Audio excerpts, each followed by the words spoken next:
Hello guys, makadiko. I hope you had a wonderful weekend. Tadzoka zvekare nechirongwa chenyu chama secret nama confessions. Muzvara nasi tine nyaya dzakati wandei yekutanga. Regai titogara tatopinda muyedu yekutanga. Baba vangu vanoda kurara neni. Vatete makadini ndawirwa nemuedzo wandisingagoni kutaura nekuti zvinoita sendiri kunyepa. Ndiri mudzimai ane makore 38, ndini wekutanga mumba medu uye ndini muzukuru mukuru mumusha medu. Pari zvino ndakasiyana nemurume kureva kuti ndiri single, zvinova zvinhu zvinoita kuti pamwe ndiko saka ndiri kuwirwa nedambudziko iri. Vatete, ndakabatwa nokutya kukuru mushure mekunge baba vangu nyakutundura vatumira message yekuti vanoda kurara neni. Pekutanga ndakafunga kuti asi vaive vatumira message by mistake, asi ndakazopindwa nekutya mushure mekunge vati hongu ndinoziva kuti ndiri kutaura newe mutsa, ndati ndinoda kurara newe. Ndakashayiwa kuti ndoita sei, ndikavati baba zvamava kuita izvi ndichasvitsa shoko kuna mai. Ivo vakati she won't believe you. Vakaendera mberi vachiti hapana munhu umwe chete anombofa akazviziva kuti wakanyengwa nababa. Vatete mashoko avanoshandisa ari explicit zvekuti ndinonzwa kutya mushure mekuvaverenga. Vakati ivo vakaenda kun'anga inova iyo yakavaudza kuti vanofanira kurara neni nekuti ndine zvikomborero zvese pandiri since ndiri ini mwana wekutanga uye muzukuru wekutanga. Handizivi kuti zvikomborero zvacho vanogona kungozvitora nenhengo yavo chete kubva mandiri. Vanoti ivo zvinhu zvichabva zvatinakira kana tikangoita chiitiko ichi pamusaka pekuti tichaita mari. Vatete, ndakasvika pakuudza hanzvadzi yababa vangu kuti ndizvo zviri kuitika. Vakati zvinhu izvozvo hazvitaurwe, ndisaudza anyone. It's very painful to think kuti saka baba vangu kana vachinditarisa vanotoona mukadzi tinogara kwakasiyana siyana asi havana zuva remahara. Vanotumira mameseji vachiti I love you kana kuti wazofunga here nezvazvo kuti haufa apo usandikangamwa. It's so disturbing vatete, and I wonder kuti why did I do wrong kusvika pakuti baba vangu vandichochore. Ndakazongosvika pakuvapa go ahead kuti zviri nani mundichekerese ndife pane kuti ndiite chinhu chakaipa kudaro pamberi paJehovah. How will I live with myself? Please help me. How can I deal with this situation? Guys, pane vanhu vasingatyi Mwari panyika pano. Avakatumira ma-screenshot ema-message ababa vane vachoti wadii apo, wabvuma here, ndarota kanhasi wabvuma tazoita mari isingaiti. Ndakatumirwa ma-screenshot ndikakahlamara nazvo. Apa kana vachitaura vanoshandisa mavara ezvinhu nemazita azvo muchivanhu chedu. Makambozvionawo zvakadaro? Vanhu havatyi Mwari vedu we. Savari kubvunza kuti vedu ndiitewo sei nababa ava. Mauza kuti tosvika pakuperegwa, indasvika pakuperegwa, handizivi kuti imi mungavatiwo kudii. Tokumburawo kuti mutisiyirewo mazano vedu we. Okay, regai tipinde munyaya yechipiri. Vatete, ndiri mudzimai ane makore 35. Zveshuwa hanzi vanhu vachada mari nemazuva ekupedzisira, ende ndaingozvinzwira kure uko ndisingazivi kuti zvichandiwira. 6 months ago takaviga murume wangu Tete. Moyo wangu uchakatsemuka, asi ndinoziva kuti he is resting nekuti chirwere chainge ainacho chairwadza. So kuti nditi ingadai aramba ari mupenyu, this would have been a very selfish decision. Asi pane nyaya yepano vatete, vamwe vanoromba nemushonga, asi handina kuziva kuti family yake yaisamuda kusvika pasuch an extent.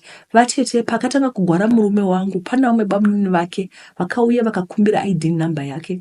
Pamusaka pekuti murume wangu ainge ane special skills, akanga ane ID yemunhu. Ende bamuni baba zvakare ndi-engineer vane ID yemuno. Handina kuziva kuti vainge vatoronga dhende rekuda kuita mari uye to take advantage of my husband's situation. Vakatora ID number yavo kwava kunyora pasi ndokunotora policy, life policy vatete. Kubva ipapo ndakatambura nemurume wangu kusvika musi wazonyarara. Bamuni never helped us or even to call vachibvunza kuti muri sei, vari sei varwere, vakunzwa sei. Vatete, takasvika pakuomerwa nekuti ainge amira kuenda kubasa, and still my family made sure we were well taken care of. Bamudini vaya kana text kana 1 rand kubvunza kuti munhu ari sei. musi wakashaya murume wangu vatete ndakaona kuti ainge agwadziwa kusvika pekupedzisira. Ndakasvika kuvhiziti ndikagara kwechinguva, aingati ndimubikire sadza akadya akati ndava kunzwa zviri nani ende mangwana ndinogona kubuda cause pain hapachina. I was hopeful and I began to see him ava kutofamba ava kutodzokera kubasa. Izvo kwani this was his last meal. After visit ndakaenda kumba kuma9 foni ikapinda zvikanzi vaive vazorora Simboti. Ndakapindwa nekutya vatete asi ndikazivisawo family yemurume. Simba racho ndotoshaya kuti ndakariwana kupi. Vatete, while I was still trying to process all this, bamunini vaya vekuzotora ID vakafona vakati ndikumbirawo ID yake a clear copy. Pane police ndakamutorera mukomana. Vatete, he was waiting for him to die kuti vaite millionaire. Aiwa, police yaisava yekuviga life policy. I ignored him and dropped the phone. Takachengeta murume wangu ivo havana kuuya kurufu. My family stood with me throughout this whole time. 3 days later I called again and the daughter vaida ID kuti vaise claim. Ndakavapa ID vakati vanoda death certificate nemedical report kuti vapiwe mamiliyoni. Up to now I'm shocked neunhu hwavo ende mari yakabuda. They bought new cars for him and the wife. Vatete, people are selfish. Hapana utsinye hunodarika ipapo. Vaitadza kana kumutengera mabhanana achigwara kana kuzomona zvake asi vaive vakamirira kufa kwake. My family members are selfish. They only want to benefit from us, but they don't care kuti mhuri yemufi ichazoonei. Hapana usatani unodarika apa. This is very painful. Nekuti nyaya iripo ndeyekuti unotoona kuti hanzi unotoona kuti vanhu vanoda kugoshandisa. Baba vapo vakaona kuti munhu ane chronic illness ende ari kugwara vakabva vatoona kuti paita mari apa rege atite cash out. Ende chogwadza ndechekuti cash out yavakaita havana kana kumbopawo vana vemufi. Uyezve they could not even wait for him to die. As soon as atofa vakatumifona tipei ma-ID number, tipei ma-clear copies kuti tiise claim. Aiwa vakaclaima mamiliyoni. Handiti ndiyo vanga vari murudzi wepolisi vachibhadhara kuda ma1.5 kuti ma2,000 rand pamwedzi. Zvino vakachipiwa mamiliyoni aya.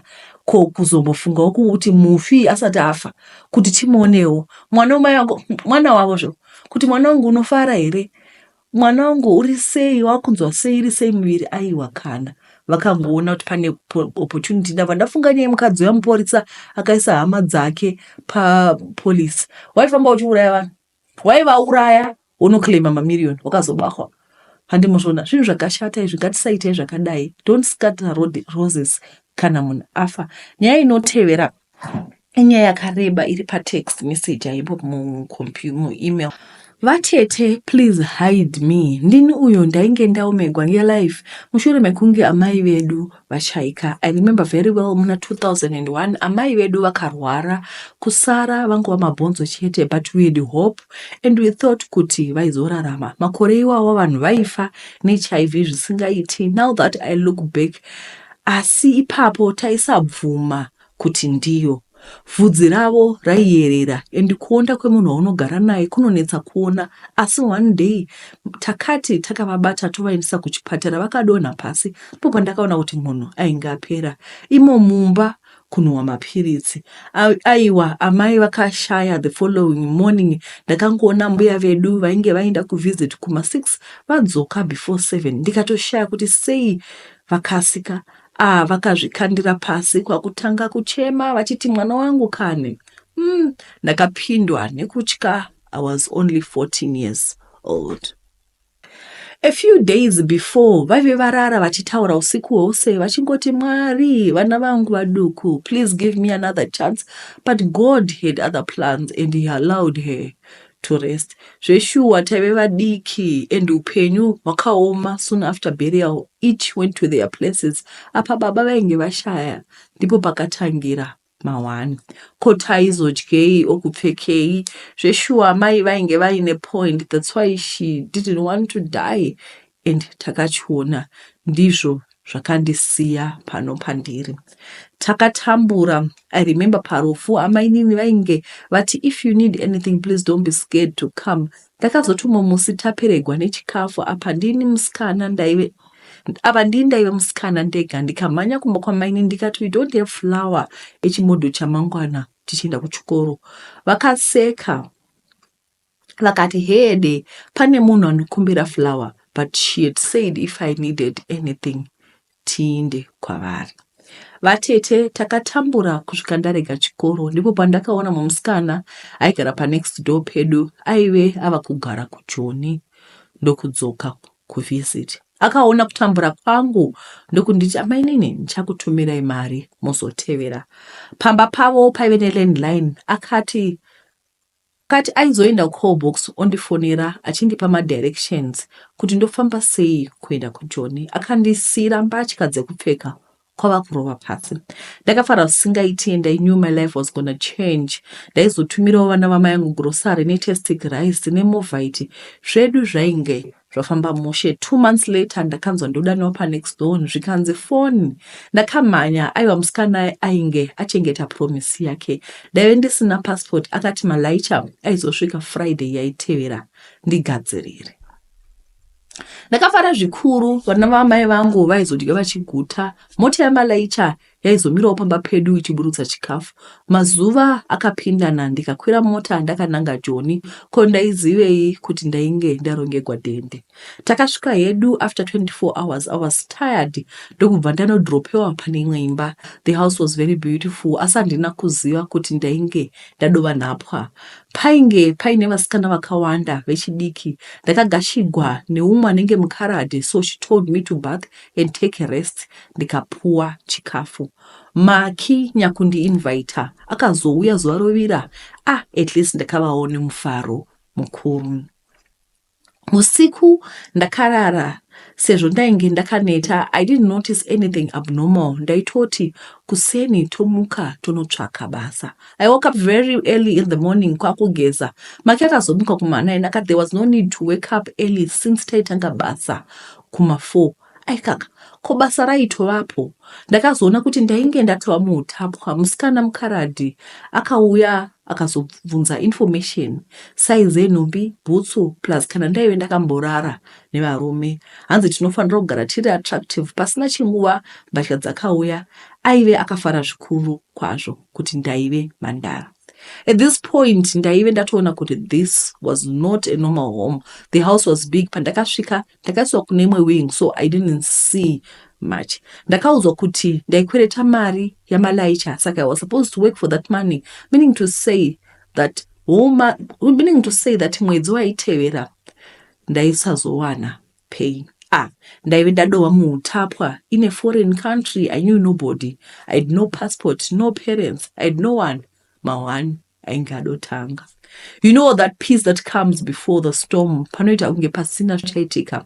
Takaswera zvakanaka chaizvo. And at this time I was getting confused samare. Because taita kunge taiva muchikoro tichidzidziswa kudya nemafork and knife and how to behave patable. Ndingangoti yavanoti etiquette iya. Ko chii chainyanya kutora nzvimbo. Kwava kumapassport takanzi tichigeza because pakanga pane maguest aizouya. Takabvunza Maki kuti ko kubasa taizoenda rini. Kanzi titori pabasa. Vatete ndakazoona paparking pazara mota. Ini ndatopfeka mbatya nyowani dziya. Pakazosvika aiva mukuru wenzvimbo airatidzwa kutyiwa nemunhu wese. Aingoti I want to see the new girls. Taive tiri 5 and akaratidza kufara chose. Vamwe vaibva kuLesotho, then umwe kuSwaziland, then inini, then umwe kuEastern Cape. Ini ndakazviziva ipapo nekuti since I had arrived ndaingova reserved uye semunhu aiva munyowani I was studying nzvimbo iyi. I also noticed kuti painge paine tight security and kupinda nekubuda quite insane. Muhallway painge paine screen raitiratidza zvese zviri kuitika movement panze yavanoti CCTV. MuNigerian uya akazotaura kuti you are my property. You now belong to me. Ndakakubvisai kumamisha yenu nemari yangu. Asi nenyaya yeone of closure handina kuza udzamu wezvaitaura apa. Asi I was about to know in a few hours to come. Zirume iri raive zidema rakareba risina gotsi semaNigeria namunoziva. Munhu wese wepamba aimuremekedza. Akanditendeka akati you come here. Ndakacheuka kutarisa kumashure akabva adokwidza iwi. Don't be stupid now. I mean you. Ndakasimuka ndizere kutya kukuru. Akapinda neni muofisi akati ndanzwa kuti uchiri mhandara, saka nhasi uchandipinzira mari uye zvichabetsera kubhadhara bhalansi yako yetransport plus kujamba bhodha. At this time, my inner being started to see danger. Asi chero ndaida kutiza ndainangepi nekukura kwakaita Joburg. Now I know kuti when forwards and I had been human trafficked. Akanditi, there was no need to fear because it's not like I was being killed. Takanodya dinner tava kupractice ma-etiquette rules aya, and painge pane varume vairatidza kuti ma-businessmen plus working class. Looks like this house was their place of entertainment. Varume ava vainge vakasangana ma-Nigerian, ma-local varungu, vese ma-kind, but one thing in common, they had money and they were old.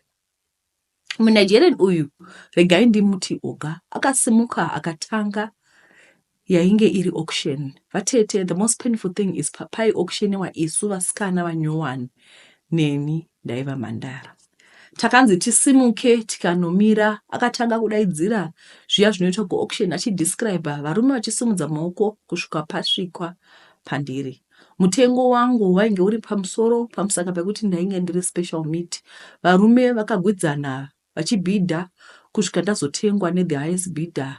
Mari yaikwana kuita 10,000 rand. Makore iwawo yainge yakawanda.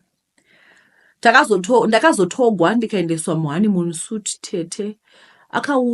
Pakauya rino zirume raive zimungongongo zimuNigerian rainge rakasimba pandainge ndiri kaukwana kadoko doko kainge kane mabhonzo tete. I was 15 years old at this time. Zirume riya rakava rine mazindebvu aro rikandimara nawo kumeso.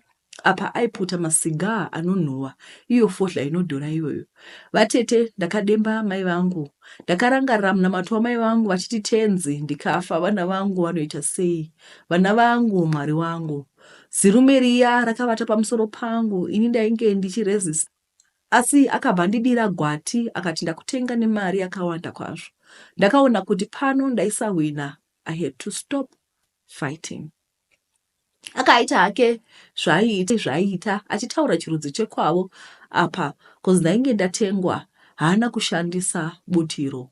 Ndakafunga chigwere chiya chainge chatora mai vangu ndikaona kuti ndinogona kuva ndakudogwarawo. Akaisa zinengo rake rekuNigeria apa vakati vanodya fufu neegusi, saka raivo rino zingwambangwamba. Misodzi yakaerera vatete, ndikademba chakafira mai vangu. Ndakatanga kuona kofini ramai vangu richidzika mavhu achikanda muguva. Varume vachifutsira. Ndikaziva kuti my one and only protector was gone. Ndainge ndabvuma kunyengedzwa namaki kondaidzivewo. All I wanted was to send money for my siblings and better their lives. Zirume riya rakapedza, ini ndikasara ndakangorara murumu uya. Oga muridzi akazopinda murumu nezirume riya vakatarisa mashiti vakaona ine ropa. Uya muridzi akati wadya namambo wedzera mari. Ndainge ndichingochema. Oga vakazoti you silly girl, stand up. Mukaradhi uya assistant came and told me to go mubathroom ndinogeza. Vatete ndakanomira mushawa mvura ichindidira miri wese. Ndikachema kusvika ndatumba pachikona. Ndakapuwa zvirumu zvangu zvikanzi ndiyo rumu yako iyoyo. Don't think of anything stupid. Ndikarara. Maki akazoya murumu akati ainga neurombo nekundipinza munyata, asi kwese kwainga kusafa kozikumba kuzimu ndainge ndichingotambura. I was filled with anger and hate and bitterness. Ndakamuvenga kusvika kwokupedzisira. She had sold me muzvinhu zvechihure and iye ainga ari mukuru kwandiri. Akadini kundisiya ndichitambura. Ndakaita chitsidzo nemoyo wangu kuti uyu aizobhadhara. Vhiki rakapera, masikati taiswera takarara usiku tichishandiswa. Ini nemusikana wandichati Tebuho wekule Sutu tikati bodo. Apa taifanira kutiza nekuti this was abuse. Tebuho ainga nehama muJoburg saka taizowana kwekusvikira.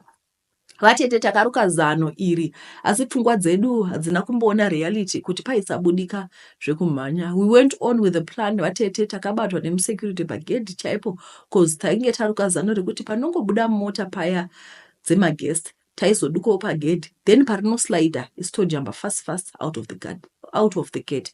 Aiwa tainge ndizere neukasha nebitterness zvakaita kuti zviklaude decision making yedu, as these guys were clever than us. Takabatwa tikaendeswa mumba, vatete Oga vakadaniwa, ndakarohwa kunge ndichafa.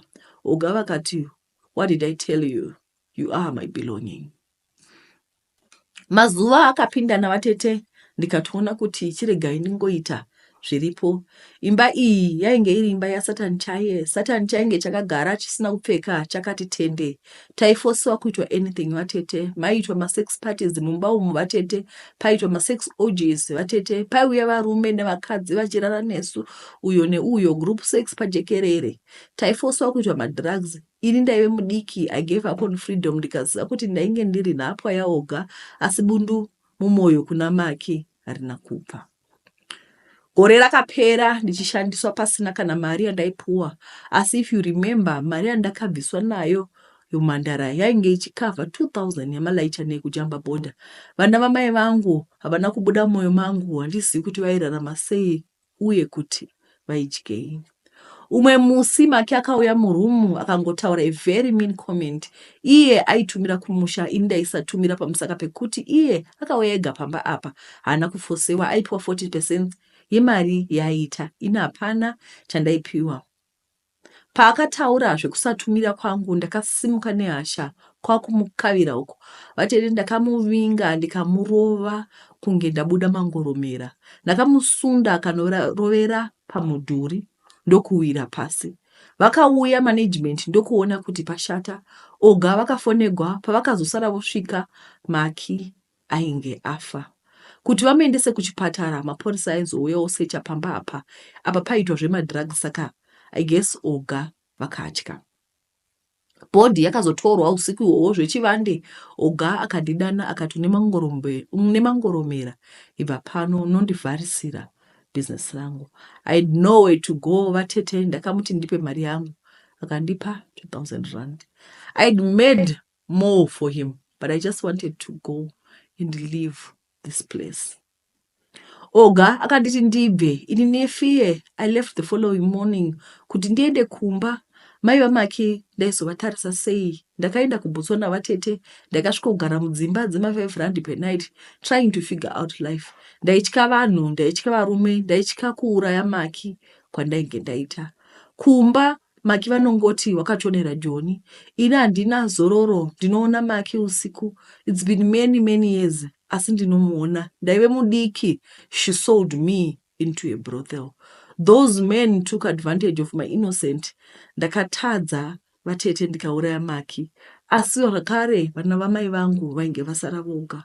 Chechi mushure mekunge vana vatambura, chechi yakavatora vakatanga kuvabhadharira fees nekuvapa chikafu. Ini ndiriko kuno kuBotswana, ndiko kwandinogara. Should I confess to your parents? Ndiwane sororo. Zvakaoma.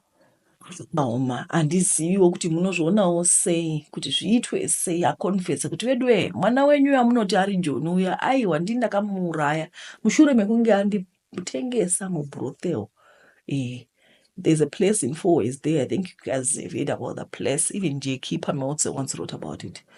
You know, it was zvakadai. Kunoitwa magroup sex, vanhu vanoita imomo mumba. Saka ameno kuti munozvionawo sei, kuti zviitwewo sei. Should she confess to the parents kana kuti nekuti vari kuti ndinoramba ndichingoona munhu uyu akafa zuva nezuva, and the truth shall set you free. Ini handisi kuda kupa advice apa because ini handitoziviwo kuti aitewo sei. Imi munofungei? Mungondiudza kuti munofungei. Nhasi kuri kutonhora mani. Alright. Guys, ndinokutendai nekuona episode ino. Regai tinokutendai nekuona episode ino kwamai.